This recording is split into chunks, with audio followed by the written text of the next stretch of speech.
Hey guys, what's going on? It is Matt here with Susquehanna Automotive, and this morning Jeep did just drop a bombshell on us. If you guys have been following along with the channel for quite some time, you know that we release all the latest and greatest in Jeep news, whether that be the Wrangler, the Grand Wagoneer, Compasses, Renegades, pretty much anything Jeep news we are covering here on Susquehanna Automotive.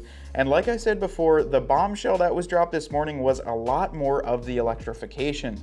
Now Jeep had said about this for the past, I would say, week that 4xe Day, which is today, September 8th, was going to be the day that they were going to explain some new vehicles, explain the future of electrification for the Jeep brand, and just in general go over what they foresee being the future of the brand in a whole.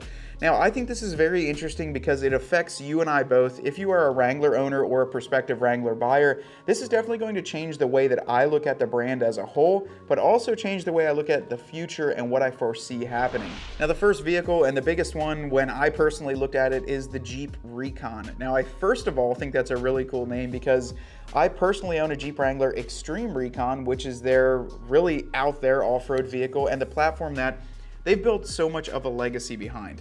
Now, when I first looked at the Jeep Recon, my fear was, I first saw it on here, I thought this is going to be the replacement for the Wrangler. We finally lost the ability to have front and rear solid axles, and we're going into a vehicle that it looks like an off-road vehicle, but it's not a Wrangler by any means. Now, we were assured both in public on the YouTube reveal of Jeep, as well as in private with a dealer meeting, that this is the brother of the Wrangler. So while it shares some of the roots and some of the heritage, as well as some capabilities, it is not going to be fully replacing the Wrangler, and it is an addition to the Jeep lineup. So that was kind of let a weight off of my shoulders when I heard that this wasn't going to replace the Wrangler. It was just going to be a nice addition to the fleet. And looking at it, it's probably a good addition to help round out the fuel economy. Now that we have a 392 Wrangler, this helps kind of alleviate a lot of federal emissions and different standards that, as a corporation, Jeep and Stellantis have to meet. Let's look at the Jeep Recon a little bit more though. I think it shares a lot of similarities with some vehicles that are already in the lineup, including, dare I say, the Renegade, the Wagoneer, the Grand Cherokee L, and even the Wrangler and Gladiator platform. I saw a lot and kind of a big mix of all those. It almost looked like a mutt to me. It looks like a good mixture of everything that they have going for them while being a fully electric battery vehicle. Another cool thing that I did see on this vehicle, even on the concepts, was the 4xe and the Trail Rated badge. Trail Rated to me means that this thing is actually capable of going off-road, and to kind of bring up a quote that their CEO said during the press conference was that this thing was capable of taking on the Rubicon Trail, getting all the way through it, and then still having enough charge to drive back into town after you completed the trail. So I know that doesn't sound like a ton of distance. However, when you're off-roading, you guys know as much as I do how much gas you burn. This thing's got to be pretty capable to make it through that entire trail. Now, looking at it overall, it does look like a unibody design. I don't know if it's unibody on frame or if it's the mixture of the two. I'm trying to figure out if it's kind of the same style body as a Grand Cherokee or Wagoneer holds. But then looking at the suspension as well, I do see independent front just on the renderings and the concepts. And I'd almost be willing to bet that it's independent rear as well.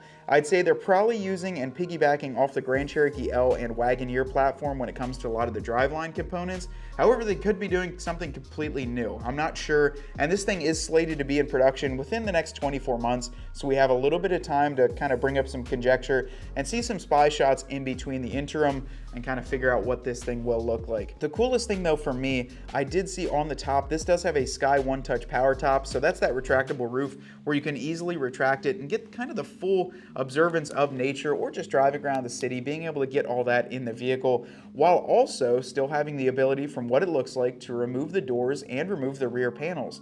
So if you look at that, the Jeep Wrangler with the one-touch roof, you can remove, the side panels, you can remove the doors, and then you can retract the roof. This is pretty dang close to what that looks like. So I think for a lot of the folks that want these vehicles to be kind of a little bit of an off-roader, but more of a daily driver and something that's really comfortable, I think the Recon is going to fill a lot of that void. Now let me know in the comments below what you guys think the range on this kind of vehicle would be, if you would personally buy one, and would you replace your current Wrangler, if you have one, with a Recon? I know I probably wouldn't, but I think this would be a cool addition to the fleet to help me go back and forth to work and then maybe still hit some light off-road trails and still have the capability to do so. I want to bring up another vehicle that they also released today. This was the Jeep Wagoneer S. Now, Jeep does have a lot of the Wagoneers out there available now. They've got the long wheelbase, the short wheelbase in both the Wagoneer and the Grand Wagoneer, and they've released the Wagoneer S as a completely electric vehicle.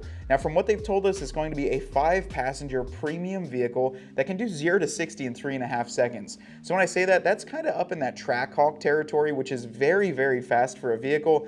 And if I can tell you anything from the original Wagoneer and from the Grand Wagoneer that we have out now, this thing is going to be very premium on the interior. I already do like the looks of it on the outside, but this is going to be a premium battery electric vehicle, and they are targeting 400 miles of range on a single charge with the Wagoneer S. And thinking back to that, if you can get 400 miles of range and 0 to 60 in 3.5 seconds, I'm in. That's a really cool vehicle with all the premium luxury in the inside that I'm used to on the Wagoneer lineup. I'm actually really excited to see that. We'll kind of have to see what the price point looks like as well, but I think that'll be a good fill for a void that I would say in the premium battery electric vehicles has been kind of yearning for something to fill. So I'm excited with that as well. On a side note too as well, the 4xe lineup will be continuing throughout the rest of the vehicles. I believe they made mention to something like the Compass, some of the Grand Cherokees, which already are getting the 4xe as we speak, but then also the Grand Wagoneer, and it looks like the Wagoneer will have a 4xe option. So it looks like they're going to be putting these into a lot more vehicles, and I would say that's probably the smart move. It's really nice to get a little bit of extra power out of the vehicle while not adding a ton of weight, and I think a lot of these unibody vehicles, that's definitely a good fit for them. The thing that I wanted to bring up is, what do I see as the future of the Wrangler and the future of the Jeep brand? As unfortunate as it is, and as much as people are pushing back on it, electrification as well as the 4xe are going to be a thing of the future. We're not going to get away from that, and I think to push away from it and really alienate yourself from the standards that are soon to come is probably a poor business plan. So while Jeep is incorporating these type of vehicles into their program, I think we're probably still safe to keep the internal combustion engines here for the next few years, as well as give the ability to still get like your 2-liter turbos, your 3.6 V6, your standard Jeep engines that you have now on the 392. That's kind of the touchy subject, and I know I talked to a lot of you guys on the phone. Are they going to do a 20th? Are they going to get rid of this vehicle? This is one of the biggest open-ended questions that I can't seem to get my thumb on and really give you a firm answer. Everything that I'm seeing, they're removing the Charger and Challenger with the V8s and the Hellcats here for the 2023. That's going to be your last year. I could imagine that maybe they'll keep the 392 for a little while longer because they have a Recon to kind of fill a spot to get better fuel economy, but I don't think this is going to be your forever vehicle. I'm not sure how much longer it'll last, and if it's anything like the Hellcat and Chargers, I don't know if it's going to last forever or even the next few years. I see the future as Wrangler going into the 4xe and still being able to hold up to their electrification with the 4XEs to get all that off-road capability. But in the future, I honestly, I don't see a fully electric Wrangler coming to fruition. Ryan and I were actually just discussing here, when you look at the Wrangler's underside, when you look at the transfer case, the transmission, the differentials, the drive shafts, everything that you have to shove underneath to really get the true capability, where are you guys going to fit the battery underneath there while still maintaining a comfortable passenger area?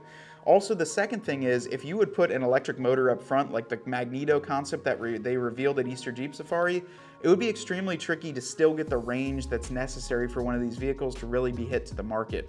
I think that's why they introduced the Recon, is to replace the full electric Wrangler and kind of leave the Wrangler the way it is. Maybe add a little bit of 4xe technology, perhaps get rid of the V8 sadly in the future, but still give you the ability to have the open air and the off-road capability with an all-electric vehicle known as the new Jeep Recon. Now, this one has been a lot of fun for me. I love releasing brand new news like this, and when Jeep comes out with it, I'm a Jeep fanatic. Mine's sitting out in the parking lot there, and a lot of you guys have them on order with me, so I want to say thank you. And also, this is some cool news for us. So until next time, my name is Matt with Susquehanna Auto. I'll catch you on the next one.